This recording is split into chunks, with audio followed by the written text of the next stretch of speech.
నమస్తే. తెలంగాణ రాష్ట్ర వ్యాప్తంగా కూడా ఒక నిరసన సమ్మెలు చేసుకుంటా తెలంగాణ రాష్ట్రం మొత్తం కూడా ఒక రకంగా చెప్పాలంటే ఆనాడు తెలంగాణ ఉద్యమం ఎట్లయితే జరిగిందో ఆనాడు తెలంగాణ ఉద్యమం కోసం ఎంతోమంది ప్రాణత్యాగాలు చేసిరో ఈరోజు తెలంగాణ రాష్ట్రంలో కూడా అదే కనబడుతుంది.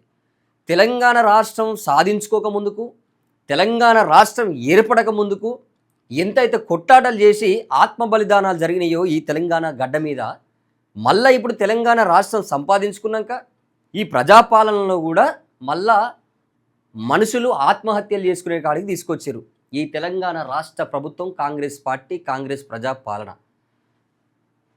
శంకర్ గౌడ్ నిన్న జరిగినటువంటి ఒక దారుణమైనటువంటి ఘటన, మరి ఈ ప్రభుత్వానికి ఇకనైనా మరి కనీసం సోయి ఉందా లేదా?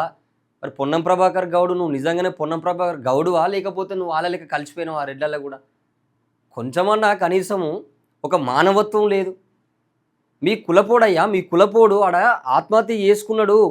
తెలంగాణ రాష్ట్రంలో ఉన్నటువంటి ఆర్టీసీ ఎంప్లాయీల కోసం నా ప్రాణమైనా పోయినా కూడా పర్వాలేదని చెప్పేసి మనోడు పెట్రోల్ పోసుకొని తను ఈరోజు మరణించడం జరిగింది. ఏం మరి పొన్నం ప్రభాకర్ గౌడ్కి కనబడతలేదా? లేకపోతే వాళ్ళు ఎమ్మడి తిరుగుకుంటా రోజు వాళ్ళెమ్మడి నేను కూడా మొత్తం వాళ్ళలా కలిసిపోయాను అనుకుంటున్నావా? ఎన్ని రోజులు అన్నా కూడా నీ కులానికి సంబంధించినటువంటి వాళ్ళు నీకు అవుతారు. ఏం ప్రభుత్వం ఏమైనా తమాషాలు చేసుకుంటూ చూస్తున్నారా?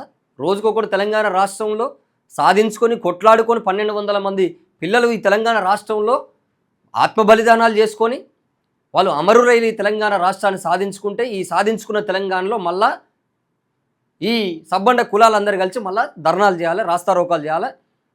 ఏందయ్యా వాళ్ళు అడిగింది ఏంది? ప్రభుత్వాన్ని అడుగుతున్నా నేను, రేవంత్ రెడ్డిని సూటి అడుగుతున్న ఒక ప్రశ్న. ఏందయ్యా వాళ్ళు అడిగింది ఏంది? 12 డిమాండ్లు పరిష్కరించినటువంటి చేతగాని ప్రభుత్వం ఇది. 12 డిమాండ్లు వాళ్ళు అడిగితే ఆ 12 డిమాండ్లు నెరవేర్చలేనటువంటి చేతగాని ప్రభుత్వం ఇది. మరి ఈ ప్రభుత్వం మరి ఎవరి కోసం పాలన చేస్తుంది? ఇది ఏం ప్రజాపాలన అంటారు?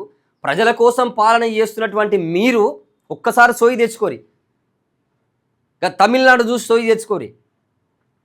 ఇతరతర రాష్ట్రాలు ఉన్నాయి కదా, ఒకసారి అట్లా చూసుకొని కాన్షియస్లకు రండి ఒకసారి మీరు.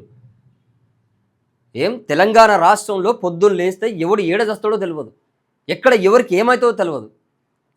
అంటే ప్రజలని మభ్యపెట్టి మీరిచ్చినటువంటి 420 హామీలతో మోసం చేసి 6 గ్యారంటీలని పత్తకే లేకుండా చేసి 6 గ్యారంటీలను అందలం ఎక్కించి ఇలా ఆ 6 గ్యారంటీలు వస్తే అడిగితే వాళ్ళని అరెస్టులు, వాళ్ళని ఇబ్బందులు పెట్టుడు. ఒక్కటి చెప్పురా మీరు కాంగ్రెస్ పార్టీలో ఉన్నటువంటి నాయకులు కావచ్చు, కింది లెవెల్ లీడర్లు కావచ్చు, గ్రామ స్థాయి కావచ్చు, ఇంకెవరు ఒక్కటి చెప్పురి. మీ ప్రజాపాలన ఎవడు బాగుపడ్డాడు చెప్పురి.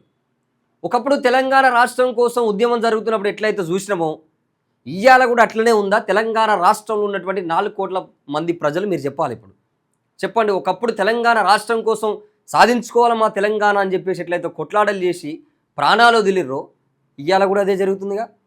పోలీసు వాళ్ళ లాఠీ చార్జీలు అట్లనే జరుగుతున్నాయి. ప్రభుత్వాలు చేసేటటువంటి అరాచకం కూడా అట్లనే ఉంది ప్రజల మీద. కాదంటారా? రైట్, నేను రెడీగా ఉన్నదాన్ని. కాదంటే ఖచ్చితంగా డెబేట్కి రెడీ. చూస్తున్న వాళ్ళు కూడా ఖచ్చితంగా కామెంట్ చేయాలి. ఏం దుర్మార్గం ఇది? మీరు ప్రజల కోసం ప్రజాపాలన అంటున్నారు, ప్రజలు చచ్చిపోతున్నారు సార్. ఆడ పట్టించుకోండి. ప్రజలు అల్లకల్లలమవుతున్నారు. మిమ్మల్ని అడిగిన 12 డిమాండ్లలో వాళ్ళు అడిగింది ఏంది? ఏమడిగిరు? ఒక్కొక్క ఆర్టీసీ ఎంప్లాయ్కి బస్సు కొని ఏమన్నారా? ఆర్టీసీ బస్సు డ్రైవర్కి మాకు బస్సు సొంతం కావాలన్నారా? లేకపోతే ఆర్టీసీ బస్సు డ్రైవర్ మాకేమన్నా లండన్లో ఏమన్నా విదేశాలలో వాళ్ళకి ఏమన్నా మా అక్కడనే గ్రీన్ కార్డు హోల్డర్ ఉంటాం, మేము అక్కడ పోయి మాకు కోట్ల రూపాయల పైసలు కావాలి, మేము అక్కడ ఇండ్లు కట్టుకుంటాం అని చెప్పేసి అడిగిరా? లేకపోతే జూబ్లీహిల్స్, బంజారాహిల్స్లో ఏమన్నా వాళ్ళు ఏమన్నా పెద్ద పెద్ద ఇండ్లు మాకు విల్లాలు కొనేమన్నారా? ఏమడిగిరా? వాళ్ళు చేస్తున్న కష్టానికి మా కష్ట ఫలితం ఏమని చెప్పి అడిగారు. అది ఇయ్యరు. రిటైర్డ్ ఉద్యోగులు 1500 కోట్ల రూపాయలు మీ దగ్గర పెట్టుకున్నారు. ఎట్లా మీకు అనిపిస్తలేదు? మీకు ఎట్లా అన్నం తింటున్నారు? మీకు ఎట్లా నిద్ర పడుతున్నది? మీరు ఎట్లా చేద్దాం అనుకుంటున్నారు? ఈ రాష్ట్రంలో ప్రజల్ని వల్లకాడు చేసి పెడతారా? ప్రజల్ని పట్టించుకోకుండా వదిలేస్తాను అనుకుంటున్నారా?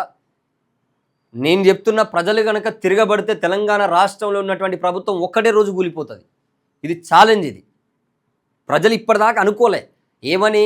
ఒకవేళ కనుక నిజంగానే ఈ ప్రభుత్వానికి మనం అవకాశం ఇద్దామని చెప్పేసి వాళ్ళు వెయిట్ చేస్తున్నారు. అసలు ఏం జరుగుతుందో వెయిట్ అండ్ సీ. జస్ట్ ఒక 2 ఇయర్స్ ఆగితే మీకు అంత కథ మొత్తం తెలిసిపోతుంది. ఉల్టా పల్టా అవుతుంది. కాంగ్రెస్ని మళ్ళా కూడా ఈ ఈ ఈ దేశంలో మళ్ళీ కాంగ్రెస్ పార్టీ పత్త లేకుండా పోతుంది చూడరు మరిగా. ఎందుకంటే దాదాపు కాంగ్రెస్ పార్టీ ఎన్నో సంవత్సరాలు కేంద్రంలో అధికారం ఉన్నప్పటికీ తెలంగాణ రాష్ట్రం సాధించుకునే టైంలో కూడా కేంద్రంలో కాంగ్రెస్ పార్టీ ఉన్నది. ఎంత గొడ్డుపోయినది, ఎంత వల్లకాడైన తెలంగాణ రాష్ట్రం, నీళ్లు లేక పనులు లేక ఇక్కడి నుంచి వలసలు పోయినటువంటి పరిస్థితి. అట్లాంటి తెలంగాణకి సాధించుకున్న తెలంగాణలో ఎవరో ముఖ్యమంత్రి అయ్యారు, అయిన వాళ్ళు కూడా తెలంగాణ రాష్ట్ర ప్రజలు మొత్తం మోసం చేసి దోసుక తిన్నారు ఉన్న కాడికి. సరే అది పక్కన పెడతాం. మరి మీరేం చేస్తారు వచ్చి? ఇంతింత పొడుగు మాటలు, పెద్ద పెద్ద మాటలు, నిచ్చనేసినా కూడా అందని మాటలు మాట్లాడిరుగా. నిచ్చనేసినా కూడా అందలే ఆ మాటలు, అట్లాంటి మాటలు మాట్లాడారు. మరి ఏ కనబడతలేవు కదా సార్ మరి ఆ మాటలు? పొన్నం ప్రభాకర్కి గౌడు కనబడతలేడా? మరి తెలంగాణ రాష్ట్రంలో ఉన్నటువంటి గౌళ్ళందరూ ఒక్కసారి అడుగురా, మరి మీరన్న అడుగురు చెప్తాడేమో. ఒక మనిషి తన కుటుంబం గురించి ఆలోచించకుండా, తన పిల్లల గురించి ఆలోచించకుండా, తన వ్యక్తిగతంగా నేను బాగుపడాలని చెప్పేసి ఆలోచించకుండా, ప్రజల కోసం ప్రజలు ఇక్కడ ఉన్నటువంటి నా ఆర్టీసీ ఎంప్లాయీలందరూ కూడా న్యాయం జరగాలంటే మళ్ళీ ఏదో ఒక ఉద్యమం జరగాలి, ఒక పోరాటం జరగాలని చెప్పేసి సరే ఆయన చేసుకున్నాడు. దానికి కనీసం ప్రభుత్వం నుంచి ఎలాంటి స్పందన ఉన్నది? ఏమన్నా అంటే ఎక్స్గ్రేషియా ఇస్తాం, ఆ ప్రభుత్వం ఆ కుటుంబాన్ని ప్రభుత్వం ఆదుకుంటుంది. ఈ సెంటిమెంట్ డైలాగులు కొట్టుడు బంద్ చేయరు ఫస్ట్. ఈ సెంటిమెంట్ డైలాగులు కొట్టి ప్రజలను గీడి దాకా తీసుకొచ్చారు. దయచేసి ఆర్టీసీ ఎంప్లాయీలకు దండం పెట్టి చెప్తున్నా, ఈ ప్రభుత్వము ఈ ప్రజల్ని మోసం చేస్తుంది, ఈ ప్రభుత్వం అరాచకాలు చేస్తుంది, ఈ ప్రభుత్వం పక్కా ప్రజల్ని మొత్తం భయభ్రాంతులకు గురి చేసేటటువంటి ప్రభుత్వం ఇది. కాబట్టి నేనేమంటున్నా అంటే, మీరు దయచేసి ఈ ఆత్మహత్యలు చేసుకోవడం, ఈ పెట్రోల్ పోసుకొని నిప్పులు అంటించుకోవడం, లేకపోతే ఇంకొక రకంగానో మీరు ప్రాణాలు వదిలేయాలని చెప్పేసి మీరు అనుకుంటే మాత్రం నేను చెప్తున్నా, మీ కుటుంబాలు రోడ్ల మీద పడతాయి. ప్రభుత్వాలు ఆదుకోవు.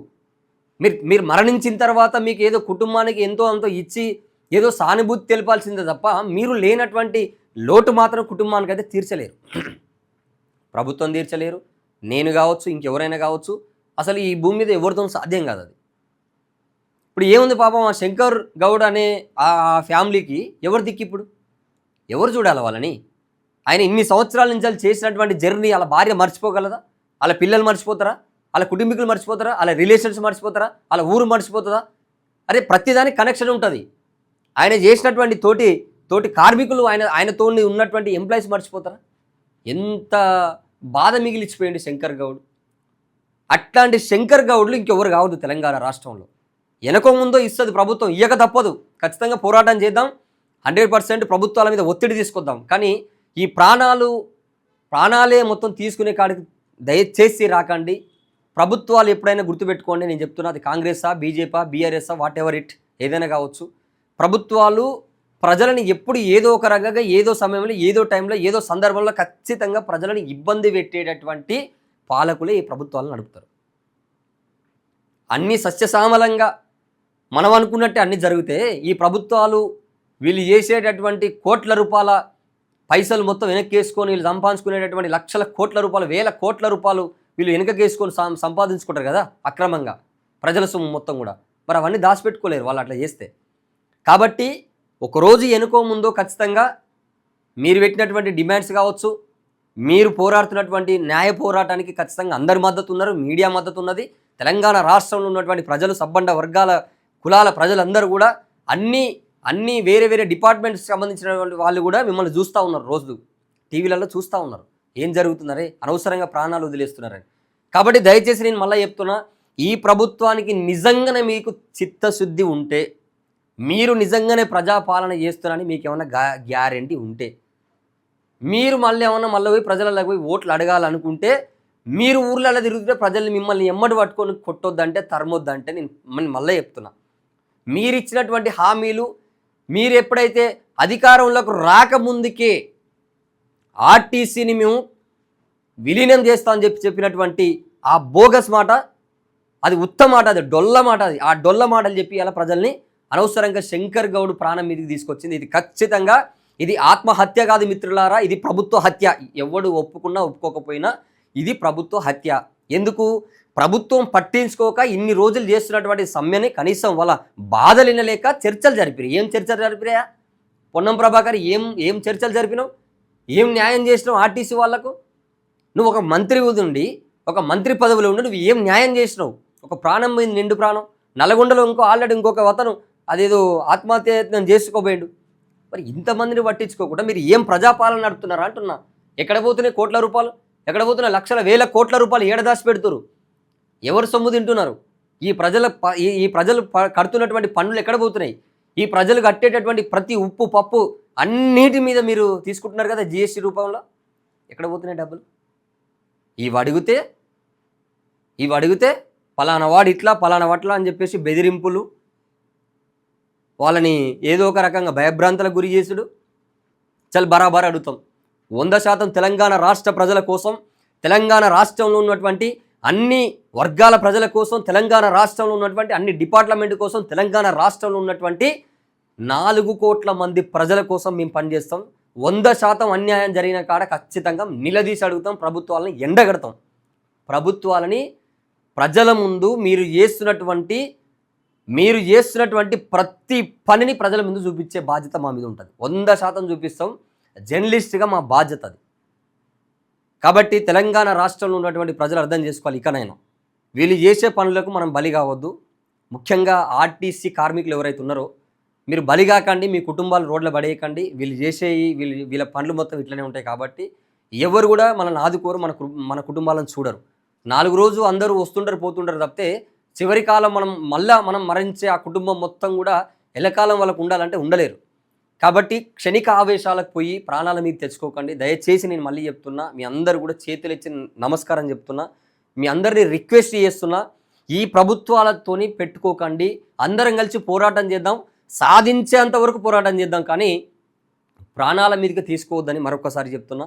సో తప్పకుండా ఈ వీడియోని చాలామందికి తెలంగాణ రాష్ట్రంలో ఉన్నటువంటి పల్లెకి, ప్రతి గ్రామానికి, మండలానికి, జిల్లానికి ప్రతి ఒక పర్సన్ ఈ వీడియో ఖచ్చితంగా చూడాలి. ప్రతి ఒక్కరికి షేర్ చేయండి. 100% తెలంగాణలో మళ్ళీ తెలంగాణ ఉద్యమం ఎట్లయితే చేసినామో 4 కోట్ల మంది ప్రజలంగా మళ్ళీ అట్లాంటి ఉద్యమం చేయాల్సినటువంటి సందర్భం ఆసన్నమైందని నాకైతే అనిపిస్తుంది, ప్రజలకు కూడా తెలుసు. సో తప్పకుండా ఇట్లాంటి న్యూస్ ఖచ్చితంగా ప్రజల కోసం కొట్లాడేటటువంటి వేదికగా మేము వస్తున్నాం. ఖచ్చితంగా అవకాశం ఇవ్వండి, ప్రజల్లో ఇంకా బలంగా వెళ్తాం.